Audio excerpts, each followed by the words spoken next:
வணக்கம் மகா, நான் தான் உங்கள் பூதி மேக்ஸ். ஏப்ரல் 5 மற்றும் 6 கரண்ட் அஃபேர்ஸ் வந்து பார்க்க போகிறோம். ஸோ அடுத்த கரண்ட் அஃபேர்ஸ் தினமும் காலைல 5 மணிக்கு வந்துடும். இந்த 2 நாள் மட்டும் கொஞ்சம் டிலே ஆகிட்டு ஏப்ரல் 5, 6 கரண்ட் அஃபேர்ஸ். ஸோ எப்போ என்ன பண்ணுவோம், அதுக்கு முன்னாடி ப்ரீவியஸ் டேவோடைய கரண்ட் அஃபேர்ஸ் என்ன பண்ணுவோம், ஒரு ரேபிட் ஃபயர் ரிவிஷன் பண்ணிவிட்டு புதுசு போவோமா. ஸோ இப்போ புது ரேபிட் ஃபயர் போகலாமா.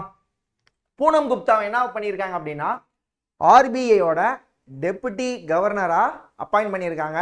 ஆர்பிஐயோடைய முதல் கவர்னர் யாரு அப்படிங்கிறத கமெண்ட் பாக்ஸில் போஸ்ட் பண்ணுங்க. இவங்க ஆர்பிஐயோட டெபுட்டி கவர்னர். ஓகே, ஸோ எந்த கண்ட்ரி வந்து பார்த்தீங்கன்னா ஒரு புதுசாக ஒரு மிலிட்ரி எக்ஸசைஸ், ஒரு மிலிட்ரி ட்ரில்லை வந்து பார்த்தீங்கன்னா அதுக்கு பெயர் வந்து ஸ்ட்ரைட் டண்டர் 2025A அப்படிங்கிறத இப்போ ரீசெண்டாக வந்து அந்த ட்ரில் பண்ணாங்க, மிலிட்ரி ட்ரில் அப்படின்னு சொல்லி பார்த்தீங்கன்னா சைனா. ஸோ எங்கே பண்ணியிருப்பாங்க அப்படின்னா தைவானோடைய பார்டரில் பண்ணியிருப்பாங்க. So what kind of missile system is the 9K33 Osa AK that was recently seen in the news என்னன்னு சொல்லி பார்த்தீங்கன்னா, இது ஒரு short range tactical surface to air missile. கமல்ஹாசனை ரீசெண்டாக வந்து பார்த்தீங்கன்னா FICCIயோடைய மீடியா மற்றும் என்டர்டைன்மெண்ட் கமிட்டியோடைய சேர்பர்சனாக அப்பாயிண்ட் பண்ணியிருக்காங்க. ஓகே, ஜம்மு அண்ட் காஷ்மீரில் வந்து பார்த்தீங்கன்னா ஃப்ரீ பஸ் வந்து கொடுத்துருக்காங்க. ஸோ நம்ம ஏற்கனவே பார்த்துருக்கோம், நம்ம தமிழ்நாட்டில் வந்து பார்த்தீங்கன்னா ஃப்ரீ பஸ்லாம் கொடுத்துருக்காங்க. இப்போ ரீசெண்டாக ஜம்மு காஷ்மீர் ஸ்டேட்டில் வந்து பார்த்தீங்கன்னா ஃபார் உமன்ஸ்க்கு வந்து பார்த்தீங்கன்னா ஃப்ரீ பஸ் சர்வீஸ் ப்ரொவைட் பண்ணியிருக்காங்க. ஸோ அடுத்தது மைண்ட் அவேர்னஸ் டே எப்போன்னு சொல்லி பார்த்தீங்கன்னா 4th ஏப்ரல். இதோட தீம் என்னன்னு சொல்லி பார்த்தீங்கன்னா சேஃப் ஃபியூச்சர்ஸ் ஸ்டார்ட் ஹியர் அப்படிங்கிறது தான் இதோடைய கருப்பொருள், தீம் அப்படின்னு சொல்லுவாங்க. அதாவது கோல் ப்ரொடக்ஷன், மொத்தமாக கோல் ப்ரொடக்ஷனில் வந்து பார்த்தீங்கன்னா மினிஸ்ட்ரி ஆஃப் கோல் வந்து பார்த்தீங்கன்னா இந்த வருஷம் வந்து ரிப்போர்ட் வெளியிட்டிருக்காங்க. இந்தியாவுடைய மொத்த கோல் ப்ரொடக்ஷன் இந்த வருஷத்துக்கு $190.95 மில்லியன். எந்த ஸ்டேட் வந்து ஃபிஸ்கல் ஹெல்த் இண்டெக்ஸில் வந்து பார்த்தீங்கன்னா டாப்பில் இருக்காங்க. இந்த இண்டெக்ஸை யார் ரிலீஸ் பண்ணாங்கன்னா நிதி ஆயோக் ரிலீஸ் பண்ணாங்க. ஸோ யார் அப்படின்னு சொல்லி பார்த்தீங்கன்னா ஒடிஷா. ஓகே, ஸோ இருக்கிறதுல லீஸ்ட்ல யார் இருக்காங்கன்னா பஞ்சாப். தமிழ்நாட்டோட ரேங்க் வந்து 11ல் இருக்குதுங்க. ஓகே, ஸோ விச் கண்ட்ரி வந்து host the biannual multinational air exercise Iniochos வந்து பார்த்தீங்கன்னா கிரீஸ். இது ஒரு ஏர்ஃபோர்ஸ் சம்பந்தமான ஒன்று. ஒரு 10க்கும் மேற்பட்ட மல்டிநேஷனல் நாடுகள் வந்து பார்த்தீங்கன்னா இந்த எக்ஸசைஸ்லாம் பங்கேற்றாங்க. நம்ம இந்தியன் சார்பாக இந்தியன் ஏர்ஃபோர்ஸும் என்ன பண்ணாங்கன்னா, ஸோ இதில் வந்து பார்த்தீங்கன்னா இந்த ஏர்ஃபோர்ஸ் ஷோவில் வந்து பார்த்தீங்கன்னா கலந்துக்கிட்டு அந்த ட்ரில், அந்த நாலேஜ் ஷேர், அதே போல் ஸ்கில்ஸை வந்து இம்ப்ரூவ் பண்ணிக்கிறதுக்கான வேலைகளுக்காக ஜாயின் பண்ணியிருப்பாங்க. கரிமுல்லா வைல்ட் லைஃப் சான்ச்சுரி வந்து கேரளாவில் இருக்குது. எந்த ஆர்கனைசேஷன் வந்து education and nutrition land to eat well அப்படிங்கிறத வந்து பார்த்தீங்கன்னா ரிப்போர்ட் கொடுத்தாங்க அப்படின்னா UNESCO. Okay, so previous day current affairs ஓரளவுக்கு ரிவிஷன் கொடுத்தாச்சு. இப்போ நம்ம என்ன பண்ணலான்னா ஏப்ரல் 5 மற்றும் 6 கரண்ட் அஃபேர்ஸ் போகலாம். ஸோ இந்த டெலிகிராமில் ஜாயின் பண்ணிக்கோங்க. பூபதி மேக்ஸ் தினசரி 8 மணி கியூஸ் வந்து போகும். அதே போல் வந்து ரயில்வேக்கான சிறந்த வகுப்பு வேணும்னா அந்த நம்பருக்கு ஒரு வாட்ஸ்அப் மெசேஜ் பண்ணிக்கோங்க. Current affairs, static, general science, general knowledge, physics, chemistry, biology, physics, அதே போல் வந்து polity, geography, history, economics, maths, reasoning, A to Z complete preparation நம்மகிட்டே அவைலபிளாக இருக்குது. பெஸ்ட்டாக இருக்கும், தரமாக இருக்கும், ரயில்வேக்கு மட்டும். ஓகே, இன்னைக்கு இந்த ஃபர்ஸ்ட் நியூஸ்ங்க என்ன அப்படின்னா, what is the primary objective of the PM AJAY scheme. இந்த PM அஜய் ஸ்கீமோடைய முக்கிய நோக்கம் என்ன அப்படின்னு சொல்லி கேட்குறாங்க. ஸோ டெவலப்மெண்ட் ஆஃப் ஸ்மார்ட் சிட்டிஸா, ரெடியூசிங் பாவர்ட்டி அமாங் SC கம்யூனிட்டிஸா, providing free health care for all சிட்டிசன்ஸா, ப்ரொமோட்டிங் டிஜிட்டல் லிட்ரேசியா. ஸோ என்ன அப்படின்னா, ஸோ ரெடியூசிங், ஓகேங்களா, பவர்ட்டி அமாங் SC கம்யூனிட்டிஸ், அதாவது SC சமூகத்துக்களுக்கிடையே வறுமையை குறைக்கிறதுக்கான ஸ்கீம் திட்டம் தான் என்னன்னா பிரைம் மினிஸ்டருடைய இந்த அஜய் ஸ்கீம்.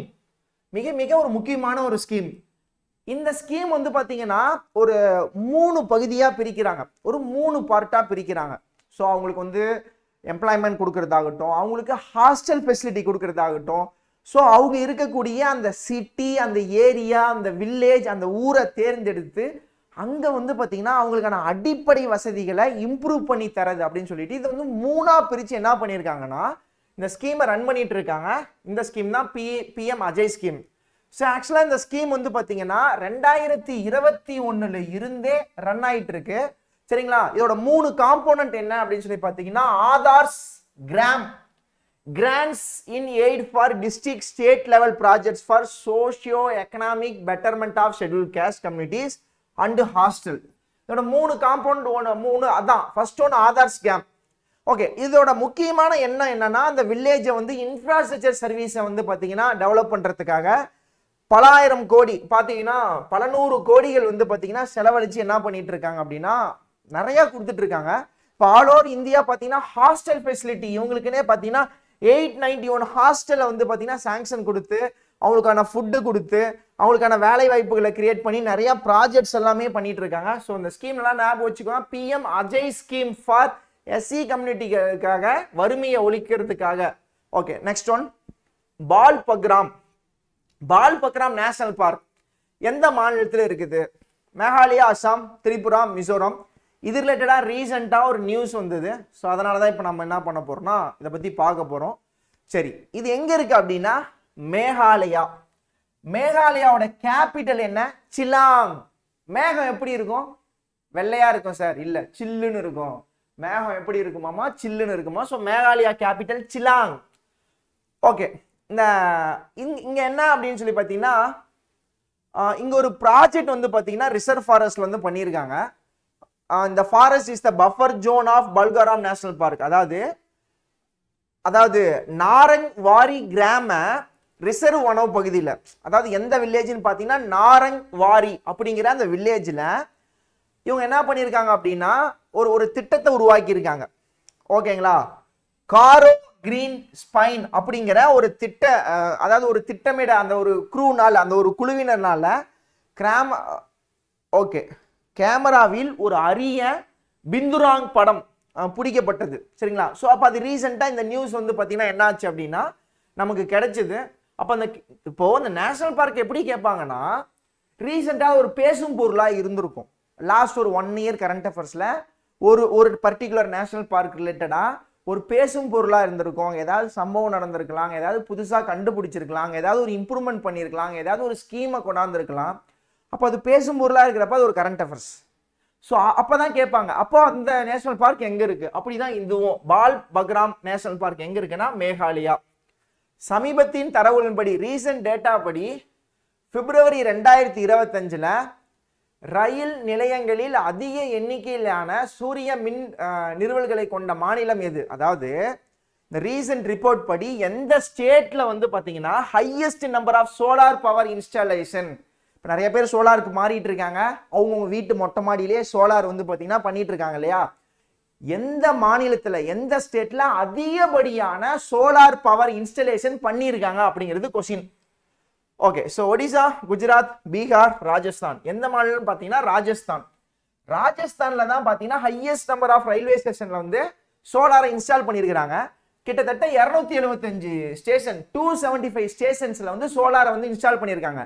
இப்போ ராஜஸ்தான் ஸ்டேட்ல இருக்கக்கூடிய ரயில்வே ஸ்டேஷன்ல மிக முக்கியமான 275 ஸ்டேஷன்ஸ்ல வந்து சோலாரை வந்து பார்த்தீங்கன்னா இன்ஸ்டால் பண்ணியிருக்காங்க.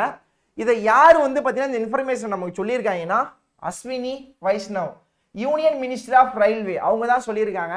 ஸோ நம்மளோட எக்ஸாம் ரிலேட்டட் பிரச்சனை எல்லாமே இவங்க தான் மேற்கொள்வாங்க. அதிக ரெக்ரூட்மெண்ட் பண்ணுறேன்னு சொல்லிகிட்டே இருப்பாங்க, ஆனால் டக்குன்னு வேகன்சி மட்டும் விட மாட்டாங்க. A huge anti cyclonic storm known as the great red spot. So இது எந்த பிளானட்டை சேர்ந்ததுங்கிறாங்க. இந்த கிரேட் ரெட் ஸ்பாட் என்று அழைக்கப்படும் ஒரு பெரிய எதிர் சூறாவளி புயல் எந்த கிரகத்துடன் தொடர்புடையது? So Jupiter, Mars, Saturn, Mercury. So எல்லாத்துக்குமே தெரிஞ்ச ஒன்று தான். ஸோ என்ன அப்படின்னா ஜூபிட்டர். ஸோ சரியான விடை என்னன்னா ஜூபிட்டர். உங்களுக்கு இமேஜோட இருக்கு பாருங்க. Okay, next one. இப்போ ரீசெண்டாக வந்து பார்த்தீங்கன்னா ஜிஐ டேக் கொடுத்தாங்க. ஜிஐ டேக்னா என்னது? புவிசார் குறியீடுங்க. ஓகேங்களா? புவிசார் குறியீடு. ஓகே, இந்த புவிசார் குறியீடு ரீசெண்டாக கொடுத்தாங்க. அதில் நம்ம தமிழ்நாட்டில் வந்து ஒரு 2 முக்கியமான பொருளுக்கு வந்து புவிசார் குறியீடு கிடைச்சது. ஒன்று என்னன்னா கும்பகோண வெத்தலை. கும்பகோண வெத்தலைக்கு ஜிஐ டேக் கொடுத்தாங்க. சரிங்களா? அது வந்து பார்த்தீங்கன்னா அது ஒரு பாரம்பரியம் முக்கியமாக இருக்கும், மிக முக்கியமானதாக இருக்கும். கும்பகோண வெத்தலை கொடுத்தாங்க. இன்னொன்று என்னன்னு சொல்லனா மலர் மாலை, மாணிக்க மாலை. மாணிக்க மாலை இது எங்கன்னா கன்னியாகுமரி. இந்த கன்னியாகுமரியில இந்த மாணிக்க மாலை வந்து ரொம்ப ஃபேமஸுங்க. அந்த மாணிக்க மாலை கன்னியாகுமரிக்கும் கும்பகோணத்தோட வெத்தலைக்கும் புவிசார் குறியீடு என்ன பண்ணாங்கன்னா கொடுத்தாங்க. சரி, இந்த புவிசார் குறியீடு, இந்த ஜிஐ டேக் இருக்கு இல்லையா, ஓகேவா, இந்த ஜிஐ டேகோட ஹெட் குவார்டர் எங்க தெரியுமாங்க இருக்குது?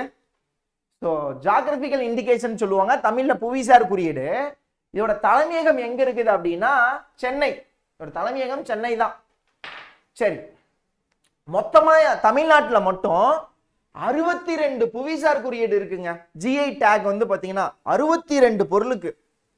ஸோ ரொம்பவும் ஒரு சில இடத்துல வந்து பாத்தீங்கன்னா இதெல்லாம் ஃபேமஸா இருக்கும். சொல்ல போனா அந்த ஒரு பாட்டில் வரும்ல, திருநெல்வேலி அல்வாடா, இருட்டு கடை, அது மாதிரிலாம் வரும் இல்லையா, அது மாதிரி அந்தந்த ஊருக்கு ஸ்பெசிஃபிக்கா இருக்கும். அவங்களாம் ரொம்பவும் பாரம்பரிய முறையில் இருப்பாங்க, அவங்க தான் ரொம்ப ஃபேமஸ்டா இருப்பாங்க. அது மாதிரி இருக்கக்கூடிய ஒவ்வொன்றுக்கும் என்ன பண்ணுவாங்கன்னா புவிசார் குறியீடு கொடுப்பாங்க. தமிழ்நாட்டில் மொத்தமாக 62 கொடுத்துருக்குறாங்க. அதில் 11 தஞ்சாவூர் மாநிலத்தில் மட்டும், சரி மாவட்டத்தில் மட்டுமே இருக்கு. தஞ்சாவூர் டிஸ்ட்ரிக்ட்ல இருந்து மட்டுமே 11, இப்போ இந்த 62ல 11 வந்து தஞ்சாவூர் டிஸ்ட்ரிக்ட்ல மட்டுமே எடுத்திருக்கு. Okay, next news. Rangali Bihu, சரி ரோங்காலி பிஹு, ரோங்காலி பிஹு. பிஹு அப்படின்னா என்னது? அது ஒரு டான்ஸ். அடிக்கடி கேட்பாங்க. இந்த பிஹு அப்படிங்கிற டான்ஸ் வந்து அசாம், ஓகேங்களா, அசாம் பிஹு, டிஸ்பூர் அப்படிதான் நான் படிச்சிருக்கேன். அசாமோட கேபிட்டல் டிஸ்பூர். அசாம்ல ஃபேமஸா இருக்கக்கூடியது இந்த பிஹு அப்படிங்கக்கூடிய ஒரு டான்ஸ்.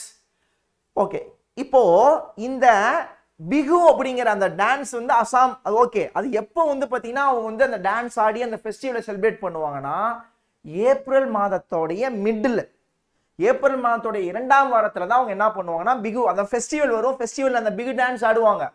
அப்போ கண்டிப்பா அந்த கொஸ்டின்ஸ் கேட்பாங்க, சரிங்களா? ஓகே, அது ஒரு key festival in Assam. April மாதத்தோட நடுவில் வந்து செலிப்ரேட் பண்ணுவாங்க. அது அவங்க என்ன பண்ணுவாங்கன்னா, அசாம் என்ன பண்ணுவாங்கன்னா அந்த மாநிலத்துக்கு அது புது வருட பிறப்பு. ஏன்னா விவசாயத்துக்கு வந்து அது வருட பிறப்பு, அப்படி நம்ம இந்த ஆரம்பிக்கிறோம் அப்படிங்கிற மாதிரியான ஒரு செலிப்ரேஷனை அவங்க என்ன பண்ணுவாங்கன்னா கொண்டாடுவாங்க. ஸோ இங்கே பாருங்க, ஏதாவது இந்த டான்ஸ், இது மாதிரியான டான்ஸ் தான் அவங்க என்ன பண்ணுவாங்கன்னா ஆடுவாங்கப்பா. ஓகேவா, இதை பாருங்க, அக்ரிகல்ச்சர் லேண்ட்லாம் இது மாதிரி ஒரு ஃபெஸ்டிவல் செலிப்ரேட் பண்ணி இந்த அறுவடைலாம் செய்வாங்க. அடுத்தது வேர்ல்டு ஹெல்த் டே 2025. ஆக்சுவலாக வந்து வேர்ல்டு ஹெல்த் டே எப்போ? ஏப்ரல் மாதத்தோடைய கதை சொல்லி கொடுத்தனா, ஏப்ரல் 7 தான் வேர்ல்டு ஹெல்த் டே. ஸோ எனக்கு முன்கூட்டியே நமக்கு தீம் எல்லாமே கிடைச்சிருச்சு. வேர்ல்டு ஹெல்த் டே வந்து பார்த்தீங்கன்னா எதனால வேர்ல்டு ஹெல்த் டே செலிப்ரேட் பண்றாங்க? ஏதாவது யோசிச்சிருக்கீங்களா? ஆர்மி டேன்னு படிக்கிறோம். எதனால ஆர்மி டே படிக்கிறோம்? ஓகேங்களா? ஸோ அது வந்து நீங்க தெரிஞ்சுக்கணும். இப்போ இந்த ஹெல்த் டே எதனால செலிப்ரேட் பண்றோம்னா, வேர்ல்டு ஹெல்த் ஆர்கனைசேஷனோட ஃபவுண்டேஷன் டே, அதை செலிப்ரேட் பண்ற விதமா தான் வேர்ல்டு ஹெல்த் டேவே செலிப்ரேட் பண்றோம். வேர்ல்டு ஹெல்த் ஆர்கனைசேஷன் எப்போ ஆரம்பிச்சாங்கன்னா 1948ல் ஆரம்பிச்சிருக்கிறாங்க. அதோட தலைமையகம் எங்க இருக்குது அப்படின்னா சுவிட்சர்லாந்து ஜெனீவால இருக்குது. இந்த வருஷத்துக்கான வேர்ல்டு ஹெல்த் டேக்கான தீம் என்னன்னா ஹெல்த்தி பிகினிங் ஹோப்ஃபுல் ஃபியூச்சர்ஸ் அப்படிங்கிறாங்க. கருப்பொருள் என்னன்னா ஆரோக்கியமான தொடக்கங்கள், நம்பிக்கையான எதிர்காலங்கள் அப்படிங்கிறாங்க. சரிங்களா? ஸோ ஹெல்த்தா இருங்க, ஹெல்த்தியான ஃபுட்டா எடுத்துக்கோங்க. வேர்ல்டு ஹெல்த் டே. ஓகே, ஸோ அடுத்தது 2025 அன்று இந்தியாவிற்கும் தாய்லாந்திற்கும் இடையே எத்தனை ஒப்பந்தங்கள் கையெழுத்தாகின? இது ஒரு சூப்பரான நியூஸ். இந்த நியூஸை நம்ம என்னைக்கு பார்க்குறோம்னா ஏப்ரல் 5 மற்றும் 6ல் பார்க்குறோம். ஆனால் ஏப்ரல் 3லயே நாம் வந்து பார்த்தீங்கன்னா ரீசெண்டாக நம்ம ஒரு நியூஸை பற்றி பார்த்தோம். அதாவது வந்து பார்த்தீங்கன்னா பிம்ஸ்டேக்கை பற்றி பார்த்தோம். அந்த பிம்ஸ்டேக் சமிட் எங்கே நடக்குதுன்னு பார்த்தோம். ஞாபகம் இருக்குதுங்களா? ஆன்சர் எங்கே நடக்குது? தாய்லாந்து. பிம்ஸ்டேக் வந்து பார்த்தீங்கன்னா தாய்லாண்டில் சமிட் நடக்குது. அவங்க தான் தலைமை ஏற்று நடத்துகிறாங்க. பிம்ஸ்டேக்கோடைய ஹெட் குவார்டர் எங்கே இருக்குதுன்னு பார்த்தோம்னா டாக்கா, பங்களாதேஷ். டே பூதி, எங்கடா ஏப்ரல் 3க்கு போயிட்ட பிம்ஸ்டேக் போயிட்டு அதுக்கு இதுக்கு என்னடா சம்பந்தம்னா, பிம்ஸ்டேக் சமிட் எங்க நடந்ததுன்னா தாய்லாந்து. இங்கேயும் தாய்லாந்து வராரு பாருங்க. தாய்லாந்து நாடு வராரா? தாய்லாந்து. ஸோ என்னன்னா நம்மளுடைய பிரதமர் ஐயா, பிரைம் மினிஸ்டர் ஐயா என்ன பண்ணார்னா பிம்ஸ்டேக் சமிட் அதோடைய ஹோஸ்டுக்கு அங்கே நடத்துனாங்க இல்லையா, இவர் என்ன பண்ணார்னா கலந்துக்கிறதுக்காக போயிருந்தார். போயிட்டு பிம்ஸ்டேக் மீட்டிங் ஒரு ஹாலில் நடக்கும். அந்த மீட்டிங் முடிஞ்சோடனே வீட்டுக்கு வந்திருப்பாருன்னு நினைக்கிறீங்களா? அதாவது தாயகம் இந்தியா திரும்பி இருப்பாருன்னு நினைக்கிறீங்களா? இல்லை, அங்கிருந்து ஒரு ரொட்டேஷன் பக்கத்துலலாம் எந்தெந்த கண்ட்ரி போக முடியுமா போட்டு, என்னென்ன சைன் போட முடியுமா போட்டு, என்னென்ன அவார்டு கொடுக்குறவங்களா எல்லாத்தையும் வாங்கிக்கிட்டு வந்துடுவார். நல்ல விஷயம்தான். ஆனால் நம்ம எல்லாத்தையும் படிக்கணுமே. தெரிஞ்சு வச்சுக்கணுமே, கொஸ்டினை கேட்டு போடுவானே, உண்மைதானே? அதே தான் இங்க. இப்ப தாய்லாந்துல போயிட்டு 6 அக்ரிமெண்ட்டை போட்டு வந்திருக்காரு. அப்ப நீங்க என்ன பண்ணணும் அப்படின்னா, தாய்லாந்து அதோட கேபிட்டல் தெரிஞ்சுக்கணும், அதோடைய கரன்சி தெரிஞ்சுக்கணும். மோடி ஐயா 6 அக்ரிமெண்ட்டை போட்டு வந்திருக்காரு. அங்கிருந்து நேரா எங்க தெரியுமா போறாரு? ஸ்ரீலங்கா போறாரு. இப்ப ஸ்ரீலங்கா போறாரு அப்படின்னோடனே இங்க ஒரு பிரச்சனையை, புது பிரச்சனையை கிளப்பியிருக்காங்க ரீசெண்டா. பட் என்ன அரசியல்னு எனக்கு முழுசா தெரியாது, அதில் நான் உள்ள இன்வால்வ் ஆகவும் விரும்பல. பட் ஆனா கச்சத்தீவு அப்படிங்கிற ஒரு வார்த்தையை உள்ள எடுத்து இப்போ ரீசெண்ட் ட்ரெண்ட்ல வந்து பார்த்தீங்கன்னா யூடியூப்லலாம் வந்துகிட்டே இருக்கும் உங்களுக்கும். இப்போ அவர் வந்து பார்த்தீங்கன்னா ஸ்ரீலங்கா போயிட்டு நேரம் எங்க வராரு? இந்தியாவுக்கு வராரு. வரும்போது தமிழ்நாடு வந்துட்டு போற மாதிரியான ஒரு இது இருக்கு இல்லையா? அப்ப அந்த கச்சத்தீவோடைய டாக் வந்து பார்த்தீங்கன்னா ஆரம்பிக்குது. சரி, இந்தியா அண்ட் தாய்லாந்து வந்து ஒரு முக்கியமான 6 ஒப்பந்தங்கள் வந்து பார்த்தீங்கன்னா போட்டிருக்காங்க. எத்தனை ஒப்பந்தங்கள்னா 6. அங்கிருந்து சார் எங்க போறாருன்னா ஸ்ரீலங்கா போறாரு. இப்போ ஸ்ரீலங்காவில் வந்து புது பிரசிடென்ட் அனுரா குமாரா திசநாயகே அவர் பதவியேற்றதுக்கு அப்புறம் மோடி இப்பதான் ஃபர்ஸ்ட் டைம் போறாரு. அவர் பதவியேற்றதுக்கு அப்புறம் ஸ்ரீலங்கா இன்னும் போகல. இப்போ என்ன பண்றாங்க அப்படின்னா போறாங்க. சரி, ஓகே, போய் என்ன நடக்குதுன்னு பார்க்கலாம். Okay, next one. ஸோ இவரை தெரியும்னு நினைக்கிறேன். இவர் ஒரு தமிழ்நாடு ஆக்டர். நிறையா பக்கத்தில் வந்து பார்த்தீங்கன்னா மலையாளம் இது மாதிரி நிறையா படத்தெல்லாம் நடிச்சிருக்காருன்னு நினைக்கிறேன். அந்த காலத்தில் 70, 80 இவரெல்லாம் வந்து ரொம்ப ஹீரோவா, ரொம்ப ரொமான்ஸ் படம்லாம் நிறையா நடிச்சிருக்காரு இவர். ஸோ என்ன ஒரு வருத்தத்துக்குரிய விஷயம் அப்படின்னா இறந்துட்டார், காலமாயிட்டாரு. ஓகேங்களா? ஒரு நேம் வந்து வெட்டிரியன் ஆக்டர் ரவிக்குமார். ரவிக்குமார் என்ன ஆயிட்டார் அப்படின்னா ஸோ உத்தரவு வாங்கிட்டார் மேலிடத்துக்கு. Okay, next one. Vibrant village programme, கிராமங்கள் திட்டத்தை எந்த அமைச்சகம் செயல்படுத்துகிறது? Vibrant village programme. இந்த விப்ராண்ட் வில்லேஜ் ப்ரோக்ராம் அப்படிங்கிறத எந்த யூனியன் மினிஸ்ட்ரி வந்து செயல்படுத்திட்டு இருக்குது அப்படின்னு சொல்லி பார்த்தீங்கன்னா மினிஸ்ட்ரி ஆஃப் ஹோம் அஃபேர்ஸ், உள்துறை அமைச்சகம் தான் என்ன பண்றாங்கன்னா இந்த விப்ராண்ட் வில்லேஜ் ப்ரோக்ராம் வந்து பார்த்தீங்கன்னா செயல்படுத்திட்டு இருக்கிறாங்க. அப்ப விப்ராண்ட் வில்லேஜ் ப்ரோக்ராம்னா என்ன சார் அப்படின்னு சொல்லி பார்த்தீங்கன்னா, அதாவது இன்டர்நேஷனல் பார்டர். இப்போ வந்து கேரளாவுக்கும் தமிழ்நாட்டுக்கும் பார்டர் இருக்குன்னா அது பிரச்சனை இல்லை. இன்டர்நேஷனல் பார்டர், 2 நாட்டுக்கு இடையில பார்டர் வருது இல்ல, முக்கியமா அந்த 7 சிஸ்டர் ஸ்டேட்ஸ் அது மாதிரிலாம் இருக்குல்ல, அந்த பார்டர்ல அருணாச்சல பிரதேசம் அந்த சைட்லாம் பார்த்தீங்கன்னா மற்ற நாட்டுக்கும் நம்ம நாட்டுக்கும் இடையில பார்டர் வரும் இல்லையா? அங்க இருக்கக்கூடிய கிராமங்கள் வில்லேஜஸை வந்து பார்த்தீங்கன்னா இம்ப்ரூவ் பண்றதுக்கு பேர் தான் இந்த விப்ராண்ட் வில்லேஜ் ப்ரோக்ராம். இந்த ப்ரோக்ராம் யாரு பண்றாங்கன்னா union ministry of home affairs தான் வந்து செயல்படுத்திட்டு இருக்கிறாங்க. இந்த ப்ரோக்ராமை கிட்டத்தட்ட 2023 தொடங்கிட்டாங்க. 2023 இருந்தே இந்த ப்ரோக்ராம் வந்து பார்த்தீங்கன்னா இன்டர்நேஷனல் பார்டர்ல இருக்கக்கூடிய வில்லேஜஸ் எல்லாத்தையுமே இம்ப்ரூவ் பண்றது, இன்ஃப்ராஸ்ட்ரக்சரை கொடுக்கறது, அங்க நல்ல ஒரு எஜுகேஷனை கொடுக்கறது, நல்ல குவாலிட்டியா அதெல்லாம் இம்ப்ரூவ் பண்றதுக்கான விஷயங்களை 2023 ஆரம்பிச்சிட்டாங்க. இது வந்து 2 கட்டமா போயிட்டு இருக்கு. முதல் கட்டம் வந்து பாத்தீங்கன்னா எந்தெந்த நார்த்தன் பார்டர்ல எங்கன்னு பாத்தீங்கன்னா அருணாச்சல பிரதேச, ஹிமாச்சல பிரதேச, சிக்கிம், உத்தரகாண்ட், லடாக் இங்க எல்லாமே இருக்கக்கூடிய வில்லேஜை டெவலப் பண்றாங்க. ஓகே, இதுல வந்து 17 பார்டர் வில்லேஜை டெவலப் பண்ணி டூரிஸ்டம் டெஸ்டினேஷனா மாத்திட்டாங்க. செகண்ட் பேஸா வந்து குஜராத், ராஜஸ்தான், பஞ்சாபை வந்து பாத்தீங்கன்னா சேஃப்லியா அவங்களாம் என்ன பண்றாங்க அப்படின்னா அங்க டெவலப் பண்ணிட்டு இருக்காங்க. ஸோ இங்க கொஸ்டின்ஸ் என்ன கேட்பாங்கன்னா, இது எதற்காக? இன்டர்நேஷனல் பார்டர்ல இருக்கக்கூடிய வில்லேஜை டெவலப் பண்றதுக்காக 1 கேட்கலாம். யாரு? மினிஸ்ட்ரி ஆஃப் ஹோம் அஃபேர்ஸ் 2 கேட்கலாம். Ministry of home affairs at present யாருன்னு 3வதா கேட்கலாம். நீங்க ஆன்சர் பண்ணுங்க. Union ministry of home affairs யாரு அப்படிங்கிறத கீழே கமெண்ட் பாக்ஸ்ல போடுங்க பார்க்கலாம். ஓகே, ஸோ அதுதாங்க சர்வதேச எல்லைகள். அடுத்தது international criminal court. International criminal court அதாவது இன்டர்நேஷனல் கோர்ட் ஆஃப் ஜஸ்டிஸ்னு ஒன்று இருக்கு. இன்னொன்று வந்து ஐசிசி, இன்டர்நேஷனல் கிரிக்கெட் கவுன்சில்னு போட்டுறாதீங்க. இந்த கொஸ்டினை பொறுத்த வரைக்கும் இன்டர்நேஷனல் கிரிமினல் கோர்ட். ஸோ இது ஒரு என்னன்னா சர்வதேச குற்றவியல் நீதிமன்றம். எந்த சர்வதேச ஒப்பந்தத்தின் மூலம் நிறுவப்பட்டது அப்படின்னா ரோம் சட்டம், ரோம் ஸ்டாட்டிடியூட். இது மூலியமா தான் நிறுவியிருப்பாங்க. எப்பனா அது கிட்டத்தட்ட ஒரு ரொம்ப ஆண்டுகளுக்கு முன்பு இப்படி ஒரு நீதிமன்றத்தை என்ன பண்ணியிருப்பாங்கன்னா உருவாக்கி இருப்பாங்க. இந்த நீதிமன்றத்திலிருந்து இந்த ஹங்கேரியன் என்ன பண்ணியிருப்பாங்கன்னா வெளியே வந்துடுறாங்க. Hungarian prime minister victor urban என்ன சொல்றாருன்னா, ஹங்கேரியன் வந்து ஐசிசியில இருந்து நாங்க வெளியில போயிடுறோம் அப்படிங்கிறாங்க. அவங்க தான் வந்து யூரோப்பியன் கண்ட்ரியில முதல் கண்ட்ரி ஐசிசி இன்டர்நேஷனல் கிரிமினல் கோர்ட்ல இருந்து வெளியில வரதில்ல. சரிங்களா? இப்ப இந்த இன்டர்நேஷனல் கிரிமினல் கோர்ட் வந்து 2002ல வந்து பாத்தீங்கன்னா உருவாக்கி இருப்பாங்க. சரிங்களா? எதற்காக உருவாக்குனாங்கன்னா, உலகத்துல நடக்கக்கூடிய மிகப்பெரிய கொடுமைகளுக்கானா, இப்ப பூபதிக்கு ஒரு தனிப்பட்ட முறையில ஒரு கொடுமை நடக்குதுன்னா, நான் இன்டர்நேஷனல் கிரிமினல் கோர்ட்டுக்கு போலாமா அப்படின்னா முடியாது. அதாவது நாடுகளுக்கு இடையே இல்லைன்னா ஒரு இனத்துக்கு இடையே, அதாவது வந்து பாத்தீங்கன்னா ஒரு இனமே அழியுது, இது மாதிரி ஏதாவது வந்து பாத்தீங்கன்னா போர் தொடுத்து அந்த இனம் வந்து அழிக்கப்பட்டது, இது மாதிரி இருக்கும்போது இங்க அதற்கான நியாயத்தை கேட்கறதுக்காக இன்டர்நேஷனல் கிரிமினல் கோர்ட்டுக்கு நம்ம என்ன பண்ணலாம்னா போலாம். சரிங்களா? இது எதனால உருவாக்கப்பட்டதுன்னா, அப்ப இருந்த அந்த ரோம் ஸ்டாட்யூ அப்படிங்கிற ஒரு சட்டத்து மூலியமா இந்த இன்டர்நேஷனல் கிரிமினல் கோர்ட் வந்து பாத்தீங்கன்னா உருவாக்குனாங்க. சரிங்களா?